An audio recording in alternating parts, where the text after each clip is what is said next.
Hola a todos. Ustedes se recordarán el caso del niño trujillano Víctor Angulo, que fue captado resolviendo sus tareas escolares debajo del poste de alumbrado público.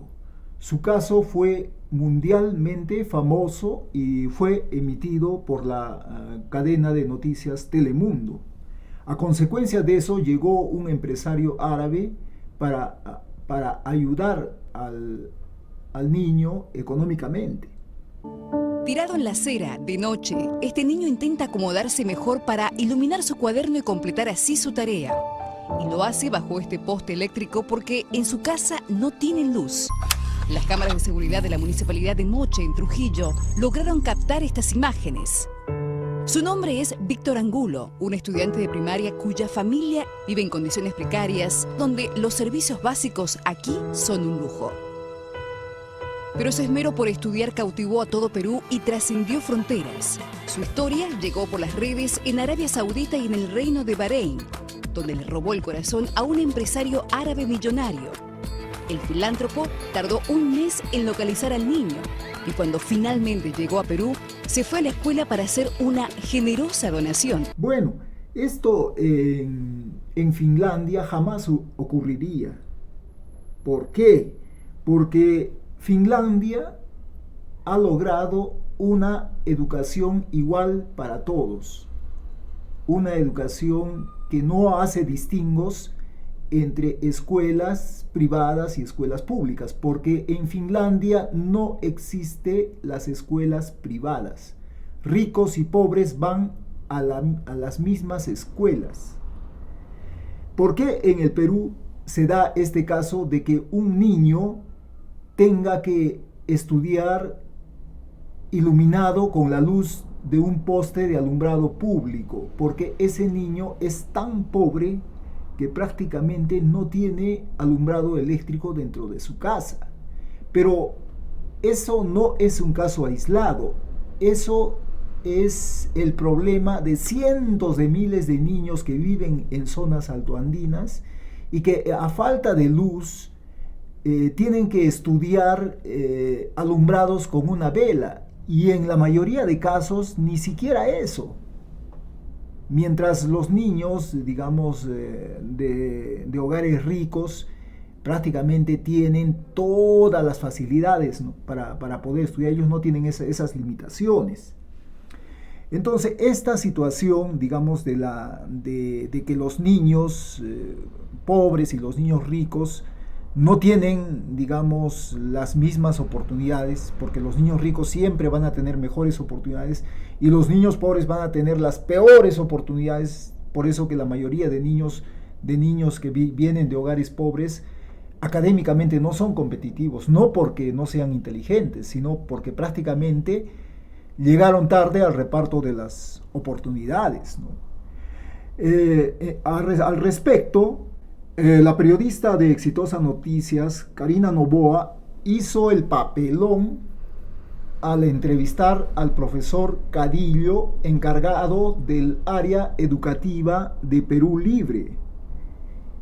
Ella le hace una pregunta al profesor y le dice: ¿a qué país debemos parecernos en educación? Y Cadillo le responde: debemos parecernos a Finlandia, a Suiza. Y Karina Novoa le dice: o sea, un modelo de educación capitalista, no una educación comunista, ¿no? Profesor, ¿a qué modelo, a qué país nos debemos parecer en lo que a la educación se refiere? ¿Usted a qué aspiraría? ¿Qué educación se merecen nuestros niños? Países como Finlandia o Suiza, que buscan pues una integración y una mejor calidad. Y cuando decimos o hablamos de calidad educativa, la calidad educativa no discrimina a nadie. No es que porque tú tienes un poco más vas a tener acceso a un conjunto de posibilidades y si tú tienes menos no vas a tener acceso a esas posibilidades. Lo que tenemos que buscar es justamente esa reinversión y esa necesidad de invertir en educación Muy bien, entonces Finlandia, Suiza, es decir, estos son modelos capitalistas, no son modelos comunistas. No tiene nada que ver Yo te entonces diría usted que con son modelos socialistas, con la pero con ideología. un sentido que han superado el mito de hablar de socialismo, sino lo que buscan es justamente el desarrollo de su población. Y la verdad, la ignorancia de esta periodista me dio que pensar, ¿no? Sobre todo teniendo en cuenta que ella trabajó en Panamericana, en el programa dominical, trabajó como periodista de investigación y se supone que los periodistas de investigación están más preparados que los periodistas que solamente se dedican a leer noticias. Pero Karina Noboa no es un caso aislado. La ignorancia del resto de periodistas mermeleros es algo parecida a ella, ¿no? Por eso que no me extraña la ignorancia de estos periodistas que ni siquiera tienen la más remota idea de cómo es la educación en Finlandia. Con razón, pues, estos periodistas, cuando hablan de educación, prácticamente están más perdidos y no saben prácticamente cómo abordar estos temas, ¿no? Y de alguna manera eso se refleja, digamos, de que el resto de la población peruana, que prácticamente su mente está moldeada por la opinión de estos periodistas, y si estos periodistas son ignorantes, entonces lógicamente el resto de la población peruana también, digamos, es susceptible a caer en la ignorancia, ¿no? Claro, hay excepciones, ¿no? Pero el vuelo de una golondrina no hace el verano. Y con respecto a esto de Finlandia, de que si Finlandia, digamos, tiene un modelo capitalista o tiene un modelo socialista, nosotros sabemos de que el capitalismo se basa en la desigualdad social y el socialismo se basa en el igualitarismo, ¿no? Y en una educación capitalista, por ejemplo, hay educación privada, no solamente la pública, sino también privada. Pero en Finlandia prácticamente no existen las escuelas privadas, porque todas las escuelas de Finlandia son públicas. A diferencia de otros países, todas las escuelas en Finlandia están financiadas por el gobierno. No existe la escolarización privada lucrativa. Esto significa que la calidad de la educación que recibe cada niño no depende de los ingresos de sus padres. Por otro lado, crea una sociedad igualitaria donde todos los niños socializan con personas de diferentes orígenes y todos tienen las mismas oportunidades para tener éxito en su vida adulta.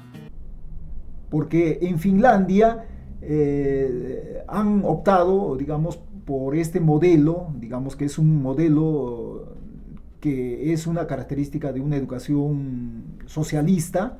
Han optado por este modelo porque dentro de este modelo sí funciona la meritocracia educativa, porque dentro de la meritocracia educativa prácticamente todos compiten en igualdad de condiciones, de tal manera de que si tú tratas de elegir a los profesionales de élite o a los que van a ser profesionales de élite, tú vas a seleccionar no solamente entre los alumnos ricos, sino también entre los alumnos pobres, ¿no?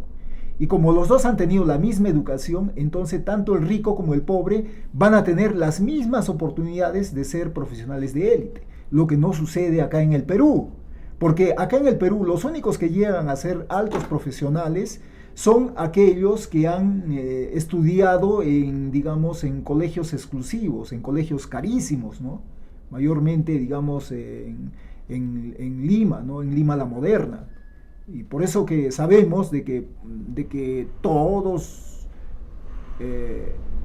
los que estudian en universidades caras son los que tienen preferencia a la hora de agarrar los mejores trabajos dentro del Estado y dentro de las empresas privadas, ¿no?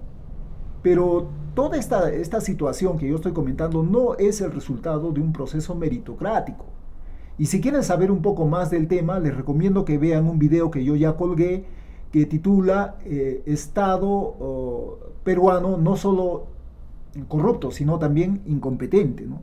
En ese video que he colgado, digamos, doy un poco más detalles de esta descripción que hago de este tipo de educación que tenemos, que no permite que la meritocracia funcione en el Perú. Y la experiencia en el mundo demuestra que las sociedades meritocráticas son las únicas sociedades, digamos, que han logrado, erigirse como naciones verdaderamente civilizadas, naciones verdaderamente desarrolladas, ¿no? Bueno, el tema da para más, pero no quiero, digamos, explayarme demasiado en esto. Quizá para otra oportunidad vamos a seguir, digamos, profundizando más este tema. De todas maneras, muchas gracias por la atención prestada.